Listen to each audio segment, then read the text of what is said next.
Hi,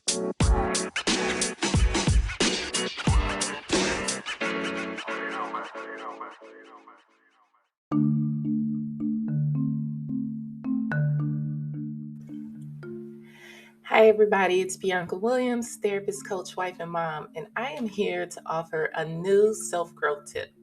So, what I want to talk to you guys about today is overcoming your inner critic. And I know what you're thinking. How do you overcome something that's inside of you, right? Like, that's an impossible battle to win. However, I want to give you a new perspective on how to look at this and just be patient with me. It's going to take a little bit of creative thinking, but it's going to make sense, okay? So let's get into it. To overcome your inner critic, I want to first give that inner critic a name. Let's call that inner critic Chels. Let's understand something about Chels. Chels is always there. Chels is a part of you. So if you think that you're going to get rid of Chels one day, I got some news for you. Chels is a part of who you are. It's a range of all of the different feelings and thoughts that you're having, and sometimes those feelings and thoughts can be negative. And so being able to embrace that there's a part of me that sometimes is going to send me self-defeating messages and cause me to have some negative self-talk is a realistic belief to accept. However, it doesn't mean that you have to walk in this space of feeling like, oh, shoot, well, how do I deal with that? I mean, Chels isn't going away, and sometimes Chels is just doing their thing and they don't stop, right? So here's the thing.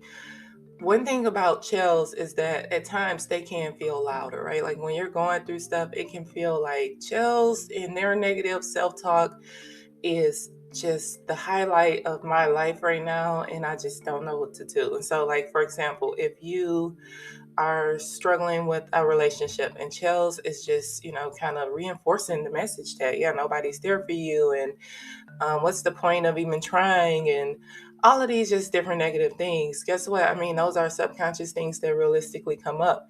However, to not get stuck in that place, I want you to look at Chels as one voice in one aspect of your thoughts and feelings, and not the only aspect of your thoughts and feelings. Sometimes a loud voice, and but not the only one.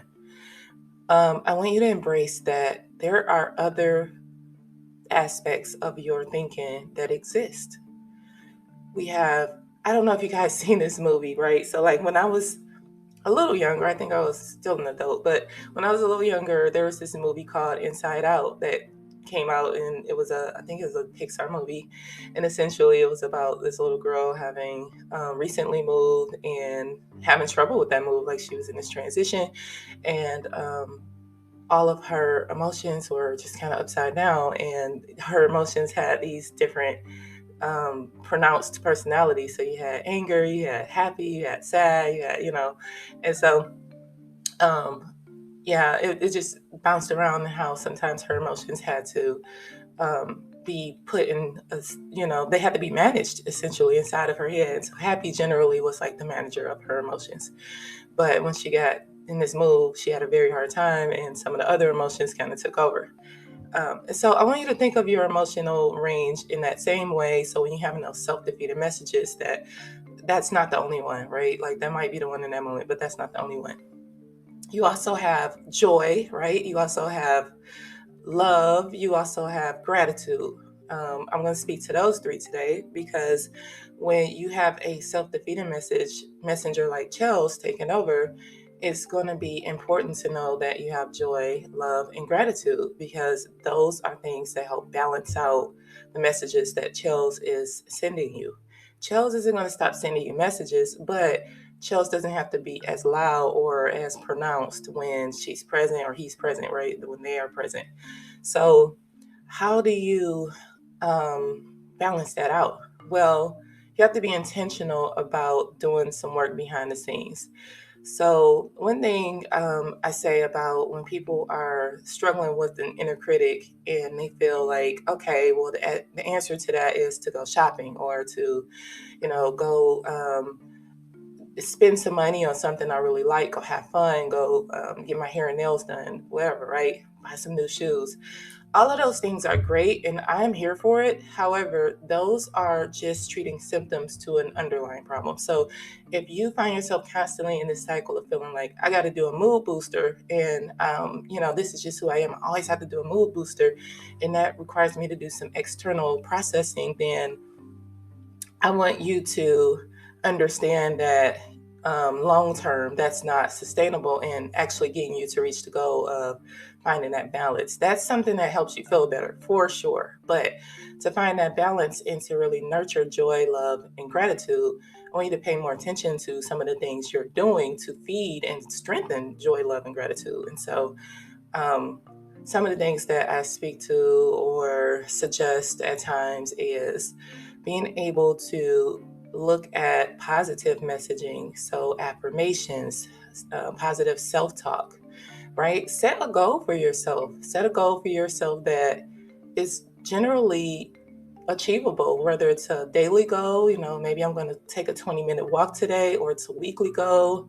I'm going to refrain from eating out this week. Whatever you're focusing on that is important to you, set a goal and be okay with, I'm going to take moments to acknowledge my small wins. And so if I did that 20-minute walk today, wow, that was a goal I set for myself and actually accomplished. And you go, girl, like you are moving closer to something that feels like a bigger goal, or maybe something that feels like just a small thing in this moment, but it's actually you being able to infuse something positive in yourself, right? And so, and then other ways, right? Because that's a form of a little bit about joy and gratitude, right? Like you're appreciating something that you were able to accomplish for yourself. But also other things such as looking for opportunities to absorb love, right? Like there's love usually all around us.